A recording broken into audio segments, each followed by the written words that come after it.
Саламатсыздарбы, урматтуу НТС телеканалынын көрүүчүлөрү. Эфирде кайрадан эсимде теледолбоору жаңы телевизиондук сезондун башталышында. Биздин бүгүнкү мейманыбыз Рахат Юсубалиева. Рахат эсимде долбоорунун алкагындагы Жандуу эс тутум мектебинин угуучусу. Бул мектепте эмне иш жүргүзүлөт, эмне кандай ишмерлик жүргүзүлөт, бул тууралуу мына Рахат менен болгон маектин жүрүшүндө белгилүү болот.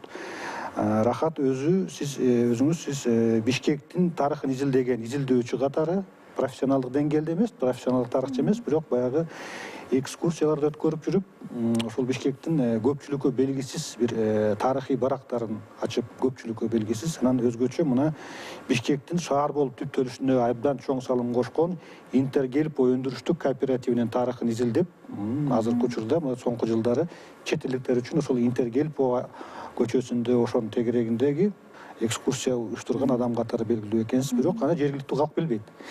Негизи эле бул Интергелпо деген көчөнү гана билет көпчүлүк. Бишкекке келгендер, Бишкекте көп жылдан бери жашагандар, мына чоң шаар менен Кызыл Аскердин ортосундагы чакан көчө бар, Интергелпо деп. Анан Юлиус Фучик деген көчө бар, бирок алардын тарыхы, ала талаштар кандай болгонун көпчүлүк билбейт. Ушул Интергелпо тууралуу айтып берсеңиз. Интергелпо негизи Совет бийлиги Орто Азияда орношкондон кийин Совет бийлиги аракет кылганда ушул жерде агрардык өлкөнү өндүрүш өлкөгө айландырыш үчүн анан Ленин чакырык жасаганда бардык дүйнө жүзүндөгү пролетариаттар чогулуп биргеликте Совет бийлигинин Совет экономикасын курууга, коммунизм курууга жардам бергиле деген чакырык жасагандагы. Анан ошол учурда 1920-жылдары ошол Орто Азияда чех коммунисттер жашап турганда, бул жака негизи эле баягы Орусияга кызыгып, анан кийин дүйнөдө биринчи жолу адам баласынын тарыхында биринчи жолу жумушчулардын өлкөсү курулуп атат деп абдан суктануу менен келишкен бул жака. Ошонун артынан Лениндин чакырыгынын артынан алар Чехословакияга барып, коммунисттерди топтоп, ушундай Интергелпо деген кооператив түзүп, анан Кыргызстанга келип, Совет экономикасын түзүүгө жардам берели деген ой менен келишкен да. 1925-жылы ошол Жилина шаарынан, азыркы Словакиядан поезд чыгып, бир ай бою саякатташып, Россия, Казакстан территориялары аркылуу анан Бишкек шаарына келишкен. Ал учурда Бишкек шаары деген шаар деле болгон эмес да, абдан чакан. Шаарча айылга эле окшош болгон да. Бунун Бишкектен баягы чек аралары бул азыркы түндүктө Жибек жолу көчөсүн алсак, чыгышта болсо Аламединди алсак, түштүктө Бөкөнбаев көчөсүн алсак, анан батыштан болсо Жашыкбарды бульварын алсак, ошол эле чекте болгон да, кичинекей эле. Анан абдан чаң баскан, эч кандай инфраструктура жок, чоңураак айылдай. Эч кандай өндүрүш деле болгон эмес. Анан биринчи топ келгенде, булар Бишкек шаарынын акыркы станциясына келгенде, андан ары темир жол болгон эмес да. Талаага келишкен, таптакыр эле мындай эчтеке жок талаага келишкен. Анан ошол талаада өндүрүш куруш керек болгон да. Жада калса жашаганга үйлөр да болгон эмес. Ошол жердеги эле поезддин вагондоруна бир вагонду экиге бөлүп туруп, мындай парда менен эле бөлүп туруп, ошол жака убактылуу жашашкандагы, анан өздөрүнүн үйлөрүн өздөрү курушкан да. Азыркы ошол Интергелпо көчөсү жайгашкан аймакта, ошол аймакта азыр шаардын ичи болуп калбадыбы азырчы. Ошол учурда шаардын тышкары талаада болгон да. Биринчи үйлөрүн ошол эле келген 25-жылдын апрелинде келсе, сентябрында үйлөрүн куруп бүтүп, биринчи өндүрүштөрдү уже чыгарып башташкан да, ошол эле бир 5 айдын ичинде элечи. Абдан мындай мыкты ишкерлер, абдан адистер, ар кандай тармактагы адистер, себеби дегенде Совет бийлигине жөнөкөй адамдар кереги жок болгон да, себеби дегенде Союз учурунда жумушсуздук болгон 20-жылдарычы, жөнөкөй ишкерлер керек эмес болгон, мыкты адистер гана керек болгон да. бул жерде кечиресиз, ошол бир аз ошол алыстап кетилекте да, ошол Чехословакиядан, ошо Жилина шаарынан негизинен ошол жадың эле чехтер эмес, менин билишимче бул чехтер, словактар, поляктар, венгрлер болгон экен. Булар баягы социалисттик идеяга абдан берилген, мындай өздөрүнчө ошол кезде мен алганда азыркы көз караш менен карасак алар романтик болгон да бир чети. Алар канча адам келген? Эгер болжолдуу болсо да канча сандагы адам, кандай эми алар көбүнчө адистер, инженерлер болгон экен, ар кандай айылчар боюнча адистер болгон экен. Анан алар кайсы каражатына кантип ошондон бери жол жүрүп келиш оңой эмес да. Анан бул жакка келип жанагы баарын куруп, жайгаштыруу, алар акча, каражат каяктан болгон аларда? Интергельпо кооперативине мүчө болуп кириш үчүн абдан чоң талаптар коюлган да. Биринчиси ошол 5000 крона мүчөлүк төлөм төлөш керек болчу. Бул абдан чоң акча болгон. Ошол Чехословакиядан түзүлүп чыгып жатканда эле? Түзүлүп чыгып жатканда эле төлөш керек болгон. Анан ошол төлөмдөргө анан заманбап абдан мыкты жабдууларды сатып алышкан да. Ошондуктан Чехословакиядан алып Чехословакиядан, ооба, бизде жок жаңылыктарды алып келишкен да булар өздөрүнүн акчасына. Бирок баягы чоң суммадагы акча болгондуктан көптөрү кооперативге кире алышкан эмес. Ошондуктан жерлерин сатышкан, кээ бирлери үйлөрүн сатышкан. Анан саткан акчасын кошуп туруп, анан мындайча айтканда артындагы көпүрөнү өрттөп туруп, кайра келбейбиз деп таптакыр бул жакка көчүп келишкен да. 5000 крон эми болжолдуу мындай канча чоң акчабы, кишинин кандай акча, азыркы мындай эквивалентин айта аласыздарбы? Ошол адабиятта жазылган булактардан алсак, 50 000 кромго мындай жакшы чоң үй сатып алса болот деп жүрөт да. Ошо Чехословакияда 10% ошондо бул төлөм болуп калат да. Канча адам келген кабарыңыз жокпу? Бул бир нече топ болуп келишет. Биринчи топ бул 303 адамдан турат. Анын жарымысы эле үй бүлө бала чакасы менен келишет да, жарымысы адистер. 303 адам келет. Кийинки жылда 606 адам келет. Бул жакта дагы абдан мыкты адистер, ар кандай тармактагы адистер келишет да. Текстиль, кирпич куруу, металл өндүрүү, ушул тармактагы. Себеби биринчи топ келгенде түшүнүштү да, алар кандай кыйынчылыктар бар, кандай тармактагы адистер керек экенин түшүнүп, анан экинчи топ даярданып келет да. Бул жакка эмне алып келиш керек депчи. Ошол экинчи топ абдан чоң топ болот. Андан кийинки жылдардагы майда чакан топтор келишет. Ошол учурда мындай маалымат бар да, алардын баардыгы эле келгенде бул жактагы шартка ыраазы болгон эмес. Айрымдары келип ошол поездден түшөрү менен эле көңүлү калып, кеткиси келип, же ошол замат кетип калган, же кийинчерээк кайта камынып кетип калган деген маалымат чынбы ошондой? Көпчүлүгүбү же аз эле бөлүгү ошентип кетип калганбы? Ошол Интергельпо иштеп турган убактын ошол убакты алсак 3-төн 2 бөлүгү кетет да, көпчүлүгү кетет. Жарымынан көбү кетип калганбы, башында эле? Ооба. Себеби келгенде чындыгында биринчи план боюнча негиздөөчүсү Рудольф Марачек деген абдан мыкты баягы дипломат, жазуучу, альпинист бул жакка келип, Кыргызстандын жаратылышын көрүп суктанып, Ысык көлдү көрүп суктанып, анын идеясы боюнча Каракол шаарында, анан Алматы шаарында 2 шаарга алып келмек да бул Интергельпо кооперативин. Бирок ал план ишке ашпай калып, баягы темир жол да жок болуп, анан аларды баягы Ысык көлдүн жээгине алып келгенге да шарт болбой, ошондой орто жолдо чечим кабыл алып калынат да. Ошол Бишкек шаарындагы темир жолдун бүткөн жеринде отурукташып, анан кийин баягы шаар менен темир жолду мындай бириктире турган бир район түзүлсүн, өндүрүш түзүлсүн деп, анан ошондой чечим кабыл алынат да. Айла жоктон ошол жерге отурукташканга шарт түзүлөт да. Анан ал жакта талаа болуп, эчтеке болбогон үчүн көптөрү көңүлдөрү калышат. Себеби дегенде Чехословакияда ошол үгүттөө иштери жүрүп турган кезде Ысык көлдүн сүрөттөрү көрсөтүлөт аларгачы, баягы тоолор укмуштуудай кооз жаратылыш көрсөтүлөт. Анан ошол жакка кетип атабыз деген ой менен келишет да. Келсе кагыраган талаа, чаң. Анан ичкенге суу барбы бул жерде? Бишкек кайда деген суроолор туулат да. Шааргана деп. Шааргана деп, анан ошол жерде темир жолдун жумушчуларынан сурашат шааргана деп. Анан жумушчулар бир тарапты көрсөтөт, ал жака бир аз барышат. Барса эле талаа, анан базарлар чаң баскан малдар жүрөт. Анан кайра келип ойлонуп отуруп калышат да. Анан баягы жүктөрүн түшүрбөй эле көптөрү кайра кетип калышат. Кээ бирлери Чехословакияга кайра үйүнө кетишет, а кээ бирлери болсо ошол Советтер Союзунун ичиндеги башка кооперативтерге барып, ошол жакта иштеп калышат. Балким Бишкектен мындай жакшыраак өнүккөн шаар болуп калыптанган жактарга кетип калгандыр да. Интергелпо деп жатабыз, бирок көпчүлүк билбей туруш керек. Интергелпо деген сөздүн өзү эмнени түшүндүрөт? Мааниси кандай? Интергелпо бул эки сөздөн турат. Интер анан гелпо деген. Интер деген бул баягы өз ара, гелпо деген жардам, өз ара жардам.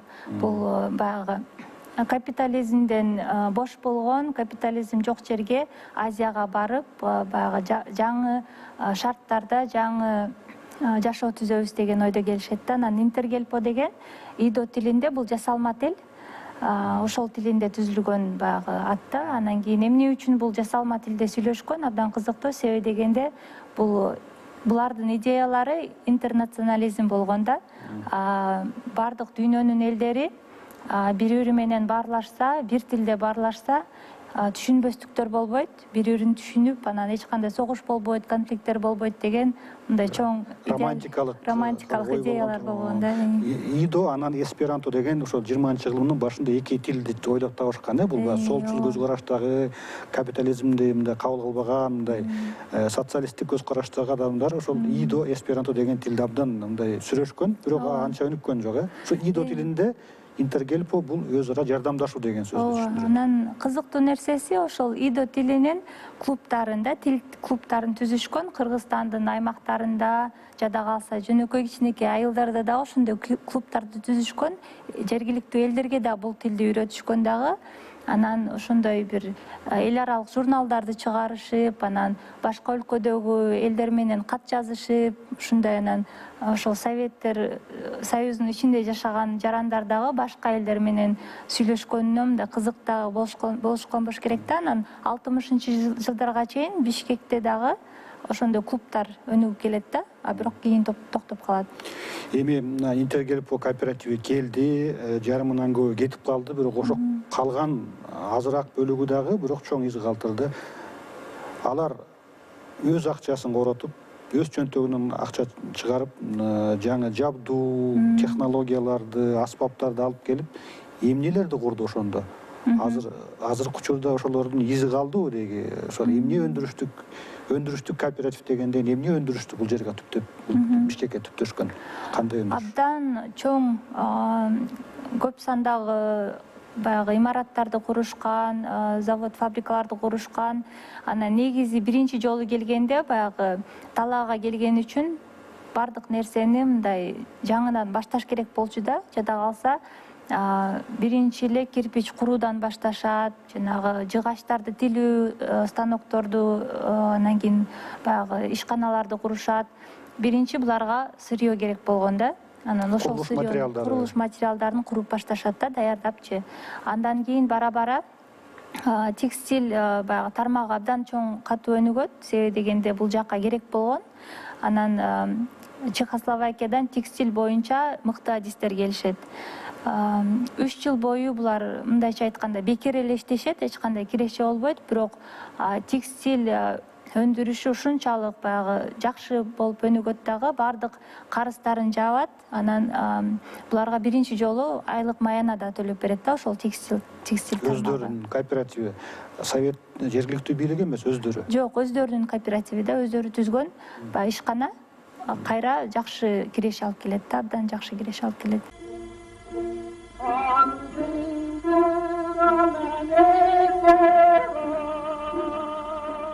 Жергиликтүү совет бийлигинин ошол убактагы Бишкек шаарынын бийлиги же Кыргыз АССРнын бийлиги жардам бергенби, көмөктөшкөнбү, деги жардам болуп турбу жергиликтүү бийликтен? Интергелпо кооперативи менен жергиликтүү бийлик абдан тыгыз иштешкен. Анан дайыма баягы жолугушууларды өткөзүп турушкан.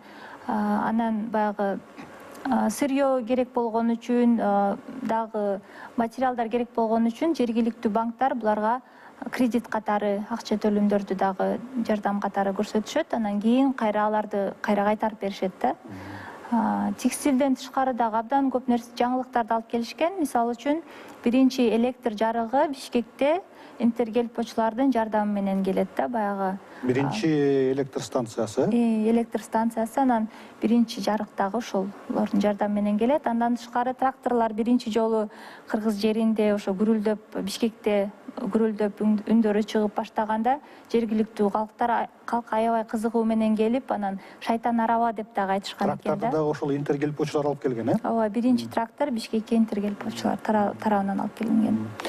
Анан эми ал учурда аларга интергелпочулар келгенге чейин Кыргызстандын ушул чүйдө, Бишкекте дээрлик пролетариат деген болгон эмес да. Ал эми баягы социалисттик революциянын негизги күчү, авангарды, гегемону бул пролетарийлер болуш керек. Пролетариат жок, бул жалаң гана дыйкандар, малчылар деп коелучу. Ошондо кыргыздар, жергиликтүү калк, жалаң эле кыргыздар эмес, ошолорго аралашып, ошол өндүрүшкө иштеп, мындай аралашкан бекен, адистер даярдалбы? Жергиликтүү кадрлардын даярдалышына кандай салым кошкон экен ошолор? Абдан жакшы суроо. Булардын негизи эле максаты коммунизм куруу болчу да. Анан бул жерде жумушчу класс жок болгондуктан, булардын максаты жергиликтүү калкты өздөрүнө тартуу болчу да.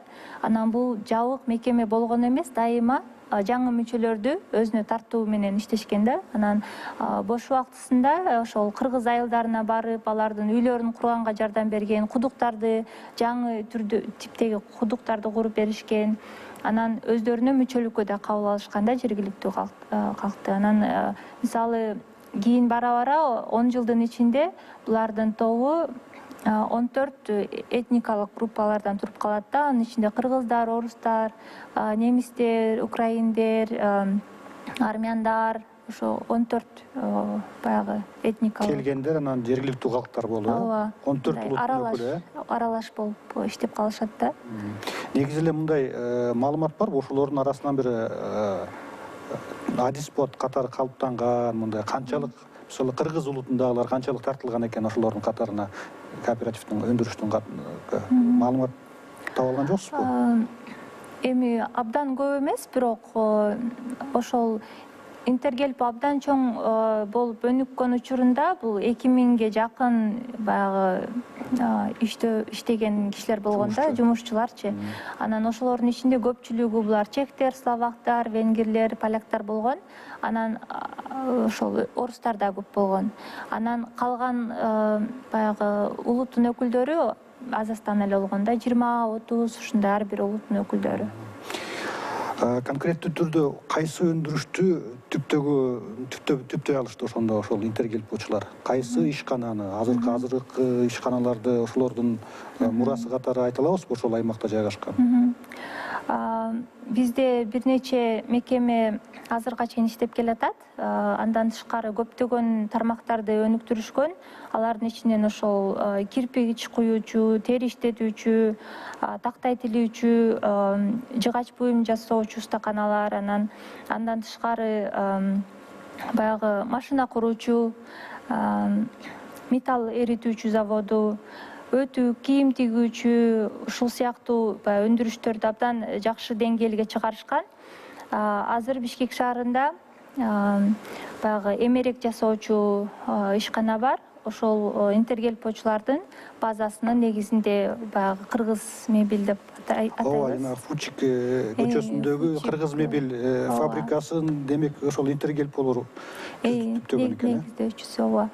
Андан тышкары ошол 2-3 жыл мурда жабылып калды окшойт. Ошол тери иштетип, тери буюмдарын жасаган. Фучик көчөсүндө ошол мебелдик ишкананын жанында тери Акмарал деген тери фабрикасы, тери иштетүүчү фабрика бар эмес беле? Фучик көчөсүндө. Ошол жерде дагы азыркыга чейин жазылып турат. Бул жерде Интергелпо кооперативи түзүлгөн, ушундай тери иштетүүчү ишкана болчу деген жазуу турат азыркыга чейин.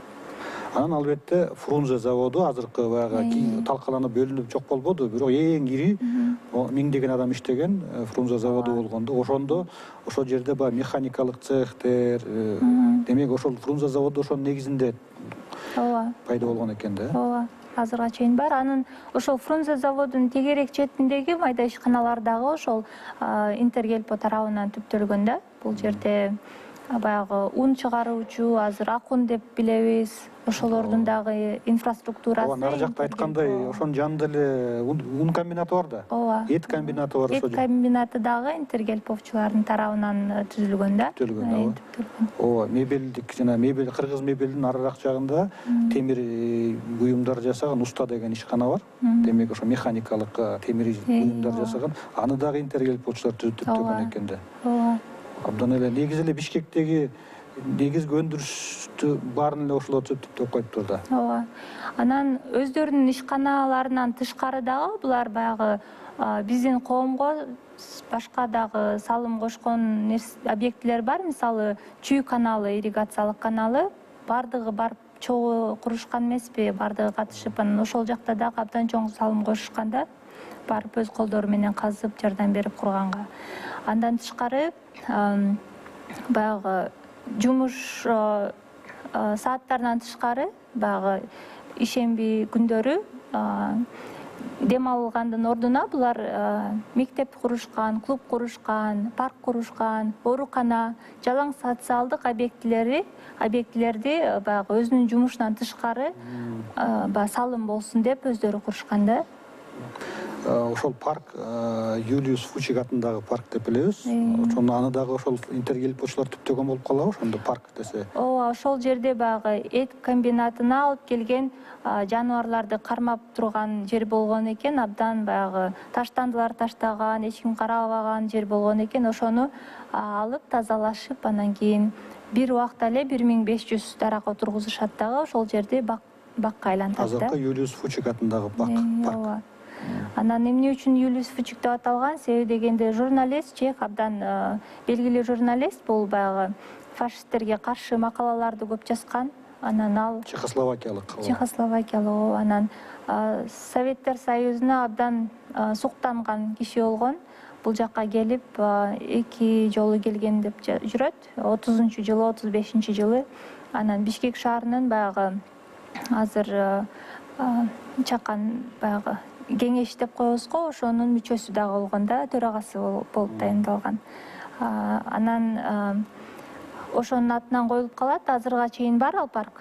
Тилекке каршы анын ортосун бөлүп, Московская көчөсүн улантып, 2-ге бөлүп салган дагы. Анан бир жылдары аны жеке менчикке берип, ал жака жеке үйлөр курулат дегенде ошол Интергелповчулардын неберелери, урпактары чыгып, каршы чыгып, ошол жердеги жергиликтүү элдер да каршы чыгып, аны токтотуп калышат дагы, паркты сактап калышат.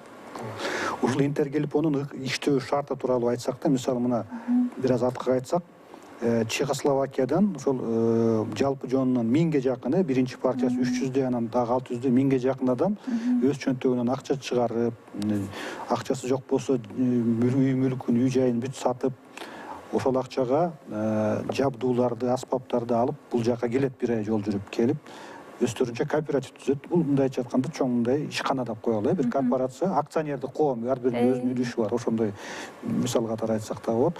Ошентип булар канча иштей баштаган. Анткени 25-26-жылдары Советтер Союзунда мейли ал учурда жаңы экономикалык саясат НЭП деп койчу, новая экономическая политика. Ленин баштаган бул баягы анча-мынча жеке менчик өндүрүштөгү, иш жүргүзүүдөгү жеке менчикке анча-мынча деңгээлде уруксат берилген, кооперативдер болгон, миллионерлер болгон официалдуу.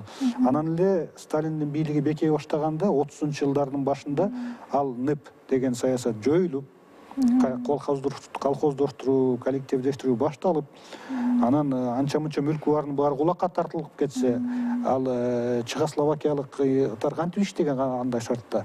Алардын жеке менчик болсо, мындай коллективдик, жамааттык менчиги менен иштеп атышса, мамлекеттен жардам албаса, алар кантип иштешкен?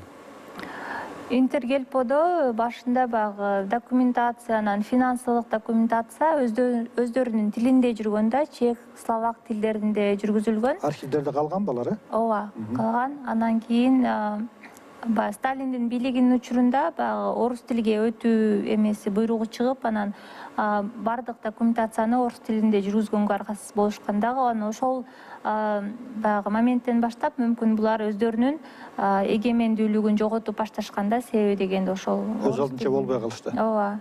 баягы контролду мамлекет Азастан баягы өзүнүн колуна алып баштагандай сезилет да. Ошондон баштап баягы 37-38 жылдары репрессия болгондо буларды дагы чет өлкөлүктөр катары, шпион катары жалган жала менен буларды дагы соттошуп, кээ бирлери атууга кетип, анан ушундай булар дагы ошол эмеге репрессияга туш болот. Анан баягы экинчи дүйнөлүк согуш башталганда Азастан булардын мекеме ишканалары мамлекетке өтүп баштайт да. 40 жылдардан кийин гана, ага чейин алар өздөрүнүн автономиясын сактап турушкан экен да. Ооба. Кооперативдик формасын сактап турушкан экен. Тийбептир да. Ооба. Бирок ошол тил политикасынан баштап Азастан жоготуп баштайт да өздөрүнүн баягы чечим кабыл алуучу баягы бийлигин. Эми репрессиялардагы аларга да тийген экен кесепети. Мындай биле алган жоксузбу? Канчасы ошол репрессия кабылып соттолду, атылып кетти же айдалып кетти? Аны биле алган жоксузбу? Жок, аны санап изилдеген жокмун, бирок биздин ата бейитте алардын кээ бирлери ошол ата бейитте дагы бар да. Аты жөнү аныкталып, 138 адамдын арасында ошол интергелпочулар да бар экен да. Мына урпактары да буга чейин Фучикартын атындагы парк жөнүндө айтканда урпактары аракеттенип атып сактап калды деп атпайсыздарбы? Ошол интергелпочулардын урпактары Бишкекте калганбы? Калган экен да, анча мынча канча санда. Алар негизи алардын азыр кандай турмуш көрүп жатышат, эмне мындай иш кылып жатышат? Кыскача айтып бересизби? Азыр деле урпактары бар. Көбүнчө 48-жылдары көпчүлүк интергелпочулар өз мекенине кайтып кетип калышкан. Калдыктар, Анан калгандары болсо эмне үчүн калышкан? Булар мисалы балдары ошол жергиликтүү көбүнчө орустардан үйлөнүшүп, баягы үй бүлөс менен бул жака байланып калышканда. Анан азыр деле ошол Интергелпо көчөсүнүн жанындагы майда көчөлөр бар, ошол жерде 10 чакты үй бүлө жашашат. Бул балдары, неберелери, анан кээ бирлери азыркы учурда ошол Чехияга же Словакияга окууга барып окуп келгендер дагы бар, туугандары менен катташкандар дагы бар. Анан урпактары өзүнчө бир уюм түзүшкөн, Наздар деген, бул биздин Маданият министрлигинин имаратында турушат. Анан булардын максаты улам баягы байланышты жоготпой, бири-бири менен баягы баарлашып, көрүшүп, анан баягы объектилерди да сактап калуу максатында, мисалы үчүн парк Фучика паркын сактап калышты, же болбосо ата-бабаларынын кантип репрессия болгон, кайсыл жерде көмүлгөн, ушул сыяктуу архивдик документтерди изилдеп, анан биздин мамлекет менен да ушундай иш алып барышат да. Аса мына ошол чехтердин улуттук диаспорасынын уюму, Наздардын уюму ошол Маданият министрлигинин имаратында жайгашкан деп атпайсыздарбы? Бирок ошол Кыргызстандын, Кыргыз Республикасынын алгачкы өкмөт үйү 26-жылы жаңылбасам салынган, аны дагы интергелпочулар курган, Ооба. Абдан көп имараттарды курушкан, абдан кооз. Аны белгилүү архитектор Зеньков баягы планын түзгөн, бирок куруучу баягы ишкерлер бул Интергелпо кооперативинин адистер, куруучулар, инженерлер бүт баары интергелпочулар болгон экен да. Ооба, андан тышкары абдан кооз имараттарды алсак, шаардын эле баягы борборунда Эркиндик бульвары менен Фрунзе көчөсүнүн кесилишинде азыр банк турат, ошол жерде абдан кооз имарат, ал да 26-жылы курулган. Аны дагы интергелпочулар курган. Андан тышкары Бишкек 1-чи темир жол станциясындагы абдан кооз, ал дагы имарат, аны да интергелпочулар курушкан да.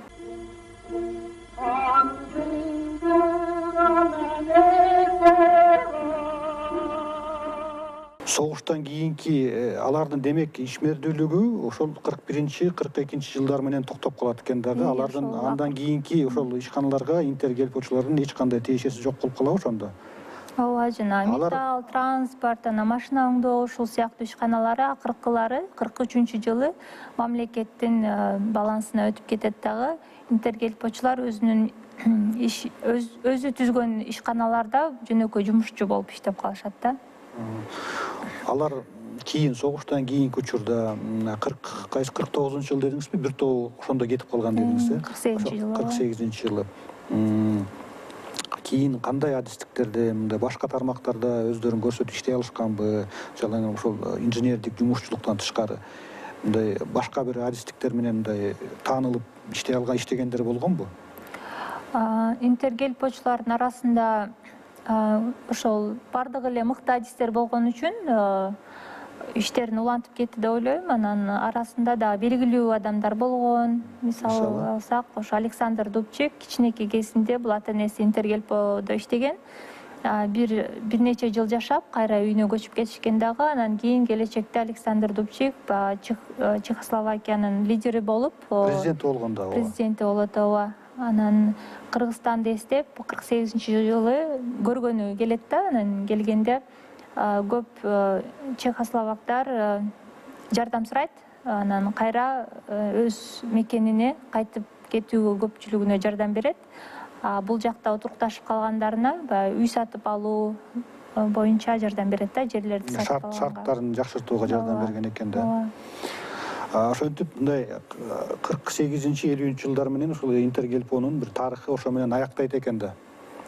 Активдүү мындай алар баягы Ооба, Интергелпо кооператив түрүндө ошол ишмердүүлүгү аяктайт, бирок ошол мекемеде иштеген кишилер бул жакта жашап калат, бул жактын жараны болуп, андан кийин деле көптөгөн ишканаларда иштеп жүрүшөт да. Мисалы заводдордо, өздөрү курган мекемелерде өмүр бою иштешет да. Алардын репрессиялангандары болду деп атпайсызбы? Атылып кеткендер болду, камалып кеткендер болду. Аларды өзүнчө реабилитациялоо, актоо боюнча өзүнчө аракеттери болгонбу деп жалпы толкун менен акталганбы алар? Аларды баягы аты жөнүн баягы актоо, реабилитациялоо иштери кандай болгон? Баягы жалпы толкун менен акталган. Кээ бирлери жарым жыл, кээ бирлери болсо 1 жылга чейин ошол түрмөдө отуруп анан чыгышкан. Анан негизи бул репрессия тууралуу мындай сүйлөй алышкан эмес экен да. Бири менен гана сүйлөшүп, анан үй бүлө мүчөлөрүнө эч качан эчтеке деп айтышчу эмес экен да. Бул баягы абдан катуу секрет болуп, анан коркуп турушкан экен да. Ооба, өмүрүнүн аягына чейин бул тууралуу эчтеке деп айтышкан эмес экен да. Алар эле эмес, эми жергиликтүү биз деле ошентип жашап жүрбөдүкпү? Азыркы учурда кийинчерээк, эми азыркыга чейин ошол биз эгемен болгондон кийин дейлиби же Совет доорунан 80-70 жылдарда чехиялыктар, Чехословакия бийлиги тарабынан расмий органдар болобу же бул жакка келип кетип кийин кайтып баргандар тарабынан бир кызыгуу, бул жакка бир кайрылуу, мындай кабар алуу аракеттери болгонбу, байкалып турбу?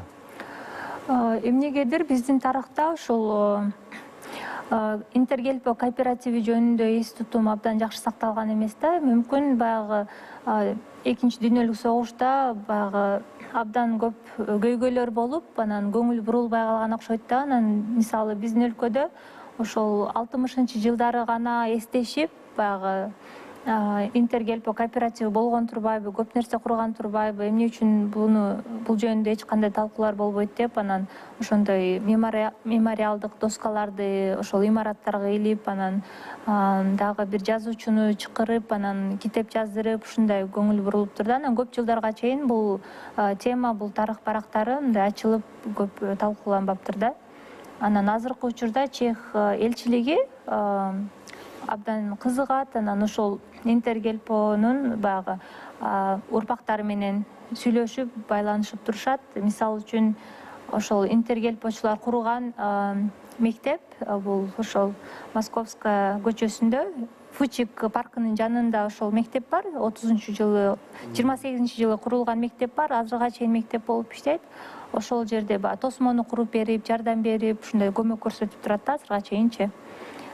Бирок абдан чоң мындай жардам көрсөтүү болбоптур. Бирок Интергелпочулардын урпактары каалайт экен да, ошондой бизге жардам берсе, кээ бирлери көчүп кеткенге дагы аракет кылышат экен. Анан дагы бир тарыхка маанилүү нерсе, ошол Интергелпо көчөсүн, Интергелпо районун бир жакшы бир көрккө келтирсе, себеби дегенде бул абдан биздин тарыхыбызда чоң мааниге ээ, абдан көп нерсе курулган. Бирок азыркы учурдагы абалы абдан эле начар да. Себеби дегенде Ош базарынын жанында болуп, анан эч мындай каралбай калган райондордун ичине кирет да. Ошол азыркы абал дейсиңер да, мисалы мен сизден угуп таң калдым да, чынын айтайын да. Мисалы, ушул Интергелп аймагында, ушул Интергелп көчөсүн көрөбүз деп, Европадан, Батыштан, Америкадан келген туристтер кызыгып, мына сиз өзүңүз ошол туристтерди баштап, экскурсия уюштуруп жүрөт экенсиз да. Азыр, бир топ жылдан бери, жаңы болсам. Ал жерде мына биздин түшүнүктө мындай кызыгып туристтерге көрсөтө турган, сыймыктана турган эч нерсе жок. Эски, урайындап калган, кебетеси келишкен эски үйлөр турат. 1 кабат, 2 кабат ашып кетсе. Батыштык, европалык, америкалык туристтер анын эмнесине кызыгат? Мисалы мен Катардагы, Бишкектик катары, Кыргызстандык катары айтып жатам да. Арге барып, Европадан келип, атайын келип көрө турган эмне бар, эмнесине кызыгат? Мисалы, мага кызык, көпчүлүккө кызык эмес да. Биздин көзүбүз көнүп калганбы? Биздики мына опера балет театры, мына сонун кооз, жана Ала Тоо аянттык кооз, биздин тоолорубуз кооз, жана башка баягы Бурана мунарасы бар, жана башкалар бар деп айтабыз да. А бирок эмнеге ал жерге барышат? Бул батыштыктар үчүн баягы эски нерсе, бул тарыхты баягы көрсөтө турган нерсе да. Мындайча айтканда, тарыхты кол менен кармаганга мүмкүнчүлүк бере турган нерсе да. Эски болуп турганы менен архитектурасы абдан кооз. Болгону баягы актап, кичине карап койсо эле сонун болуп көрүнмөк да. А бирок тилекке каршы эч ким карабайт. Бул уранды болуп жатат. Анан кийин анын үстүндө баягы азыркы заманбап материалдарды колдонуп, поликарбон сыяктуу, анан кийин жартылай аликарбон менен да кебетеси аябай тарыхый көрүнүшү бузулуп жаткан турбайбы? Ооба, абдан эле бузулуп жатат да. Анан кийин эч кандай баягы заманбап материал колдонбой, өзү кандай болсо ошондой сактап, болгону баягы ремонттоп өз көркүнө келтирип койсо, бул тарыхый жер да, абдан кызыктуу. Анан бул Интергелпонун тарыхы кызыктуу, ошол жерлер кызыктуу. Анан бул имараттар абдан бекем курулган да. Сапаттуу. Анан кийин дубалын эле карасаңыз 1 метр сыяктуу да, аябай калыңдыгы. Калың, анан кийин кыштан жасалган. Ооба. Азыркы жашап турган ошол жергиликтүү элибиз мындай ремонт кылып, бирдемесин өзгөртүп, эметейин десе, эчтеке кыла албайт да. Бузалбайт. Абдан бекем курулган. Анан ошол сапаттуу имараттарды бузбай эле кайра сактап калсак абдан сонун болмок да. Чындап эле тарыхты изилдөө үчүн ошол тарыхый жерлердин мааниси абдан чоң экен да. Себеби көчөлөрдүн аттары сакталган, имараттар сакталган. Келген адам бул эмне болду экен деп, баягы эмне үчүн мындай аталып калды экен деп, изилдеп окуп, тарых жөнүндө биле алат да. Эгер эч кандай имараттар жок болсо, көчөлөр, парктар сакталбаса, аттары сакталбаса, анда тарых дагы жоголуп кетиши мүмкүн да. Кийинки муундар билбей калышы мүмкүн. Чын эле да, мисалы көпчүлүк азырга чейин баары бир сиз айткандай эле түшүнбөйт, эски мына 80-90 жыл, 90-100 жыл болоюн деп калган үйлөр, 100 жыл болоюн, 90 жыл, 100 жыл болоюн деп калган үйлөр, канчалык бекем болсо дагы, бирок ошол батыштык туристтер, европалыктар, америкалыктар келип, алардын эмеси үзүлбөй көрүп жатышат, кызыгып. Ооба. Туристтик өзүнчө бир маршрут болуп калган жер болуп калган, Ооба, чындыгында Батышта ушундай көрүнүш бар, ошондой баягы талкаланган, ташталып кеткен жерлерге барып, ушундай интеллектуалдуу туризм деп коет, же болбосо мындай кара туризм деп коет, баягы бир трагедия болгон жерлерге дагы ушундай туристтик маршруттарды түзүшөт. Себеби көпчүлүк баягы окуган, кызыккан элдер ошондой жерлерге баргысы келишет, көргүсү келишет да. Анан аларга дайыма экскурсовод керек, ошол тарыхты билген, ушул жерде мындай окуя болгон, бул жерде мындай окуя болгон деп айтып бере турган экскурсоводдор керек да. Абдан баягы потенциалы дагы күчтүү ушундай жерлердинчи, тарыхтардын. Анан туристтик маршруттарды жалаң гана баягы чоң көрүнүктүү жерлерге же болбосо жаратылышка алып барбай, ошондой бир тарыхый окуя болгон жерлерге да алып барса болот. Бул өзүнчө баягы туризмдин бир тармагы да. Жергиликтүү кыргызстандыктар, шаардын тургундары тарабынан кызыгуу жокпу? Болдубу мына сиздин баягы ошол экскурсовод катары тажрыйбаңызда ошол жерге кызыгып бир окуучулар болобу, бир 10-15 адам чогулуп, кызыгуулар барбы же бул мындай эпизоддук гана түрдө болуп турабы, кандай? Кызыгуу бар, бирок абдан эле аз. Көбүнчө бул ошол тарыхчылар же болбосо изилдөөчүлөр, мындай же болбосо тарыхка кызыккан кишилер, же болбосо баягы жаштар, чет өлкөдө окуп келген, жашап келген жаштар, ошол тарыхты тереңирээк билгиси келгендер келишет, бирок булардын саны абдан эле аз да. Сиз мына ошол изилдөөчү катары ошол аймактын Интергелпо көчөсүнүн ошонун тегерегиндеги жерлердин, жайлардын, имараттардын келечегин кандай көргүңүз келет эле? Азыркы учурда кандай, чынында кандай болуш керек сиздин оюңузча? Идеалында? Идеалында мен мындай комплекстүү баягы метод болсо абдан жакшы. Себеби дегенде ошол жерде жашаган жергиликтүү элдер менен да сүйлөшүп, аларга түшүндүрүп берип, кандай тарых болгон, бул жерде окуялар болгон, алар дагы баягы бул жерди барктаса, түшүнсө, анан ошону сактаганга аракет кылса абдан сонун болмок. Экинчи четинен ошол физикалык инфраструктураны дагы жакшыртып, аны жакшыртуу дегенде бул жанагы азыркы заманбап материалдарды колдонбой, тарыхый көрүнүшү кандай болсо ошону калыбына келтирүү да. Ошентип сакталса, баягы көчөлөр оңдолсо, анан аутентичный кылып ошол. ооба, кандай болсо мурунку тарыхый көркүнө келтирсе, баягы мемориалдык доскаларды илсе, ар кандай иш-чараларды өткөзүлсө, ошондой кино тасмалар абдан эле көп тартылган ошол Интергелпо кооперативи тууралуу. Ошолорду баягы эле клубдун кинозалы бар, ошол жерде көрсөтсө, талкуулар жүрүсө, мектепте, университеттерде экскурсиялар өткөзүлсө, шаардын жашоочулары парктарга келип, ушул темадагы талкуулар жүргүзүлсө, анан эң негизгиси тарых китептерине киргизилсе. Себеби дегенде мектептин материалында жокко эсе да, мүмкүн бир эле мындай оосунун учу менен эле айтып өтүшөт Интергелпо боюнчачы, бирок көпчүлүк Кыргызстандын жашоочулары мектепте эч кандай Интергелпо жөнүндө маалымат албайт да. Бирок бул Кыргызстандагы өнөр жайдын түптөөчүлөрү болгон. Мындай карап келсек, Бишкек шаарындагы, Бишкектеги болобу, негизи эле Кыргызстандын масштабында алсак, эми Кыргызстандын аймагында ал учур 20-жылдар эми балким мына бир нече жерде Сүлүктүдө, Ташкөмүр, Кызылкыяда балким шахталар болгондур, көмүр казган. Бирок өндүрүш, бирдеке өндүрүп чыгаруу, өнөр жай түптөлгөн, бул ошол түптөгөндөр Интергелпочулар Чехословакиядан 25-жылы келип, мына темир иштетүү, жыгач иштетүү, тери иштетүү, өнөр жайын чоң ири ишканалардын негизин түптөгөндөр ушулар болгон экен да. Биздин өндүрүш Кыргызстандын мындайча айтканда өнөр жайынын негиздөөчүлөрү. ооба. Бирок алар жөнүндө биз билбейт экенбиз. Ооба. Анан бул Интергелпонун тарыхынан эмнени үйрөнсө болот да? Мен үчүн эң негизги нерсе кыска мөөнөттүн ичинде абдан чоң нерселерди, өзгөртүүлөрдү, жаңылыктарды киргизсе, эгер ошол адам өзү кааласа да. Себеби дегенде булар мисалы 1-күндөн 5-күнгө чейин өндүрүш менен иштесе, 6-7 күндөрү жалаң социалдык объектилерди куруп жетишишкен да. Ошончалык кыска мөөнөттүн ичинде абдан бекем, сапаттуу имараттарды, анан өндүрүштү дагы курганга аракет кылышкан. Анан булардын максаты пайда табуу эмес, чын эле идеяга жетеленип келгендер экен да. Ооба.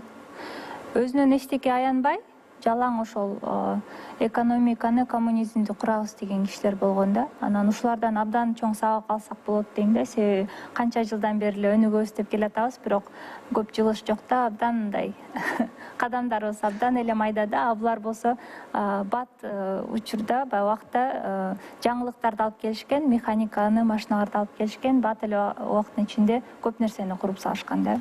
Эми мисалы дем алыш күндөрү дагы өздөрүн аябай иштеген деп атпайбы? Аларды ал убактагы коммунисттер, большевиктер мажбурлаган эмес. Алар өз эрки менен 5 күн өндүрүштү, анан 2 күн дем алыш күндөрү баягы социалдык объект, мектеп, ооруканаларды, парктарды куруп иштешкен.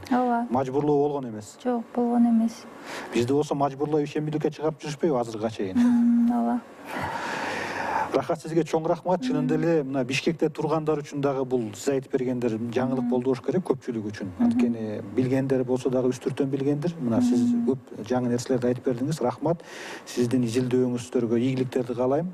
Ушул сизге дагы мында көпчүлүккө ушул маалыматтарды жеткирип, биздин бир аз да болсо көзүбүздү ачып маалыматка мындай сугарганыбызга ыраазыбыз. Көрүүчүлөр да ыраазы болуш керек. Ишиңизге ийгилик, ден соолукту болуңуз. Мындан башка да жаңы кызык нерселер болсо ушул студияда күтөбүз сизди. Рахмат чоң. Анан ушул китепти дагы айтып кетсем, Кыргызстандын тарыхы күбөлөрдүн көзү менен, мүмкүнчүлүк болсо ушул китепти алып окусаңыздар, бул жерде бир гана интергелпочулар тууралуу эмес, негизи эле Кыргызстандын тарыхы тууралуу абдан жакшы маалымат берилген. Мындан тышкары Наталья Андрианова, анан Дэвид Леопольд деген изилдөөчүлөр абдан жакшы макалаларды жазышкан.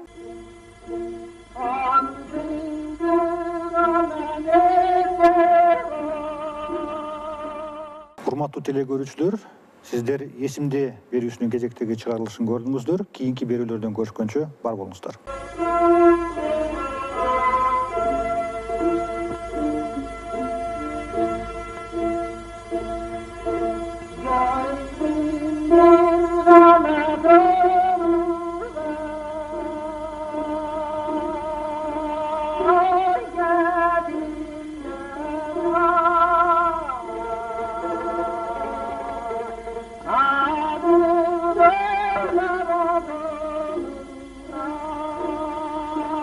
Ah